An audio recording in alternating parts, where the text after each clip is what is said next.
Doći će vrijeme kada ćeš ushićeno pozdraviti samoga sebe na ulazu u sopstvenu kuću, u sopstvenom ogledalu. I osmijehnut ćete se jedan drugom u znak dobrodošlice. I reći, sjedi tu i jedi. Ponovo ćeš voljeti stranca koji si nekada bio ti. Daj vina, daj hljeba, daj svoje srce natrag strancu koji te je volio.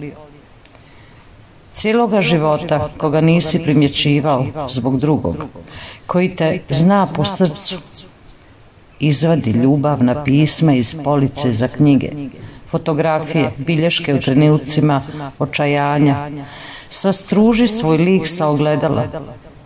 Sjedi, gosti se svojim životom.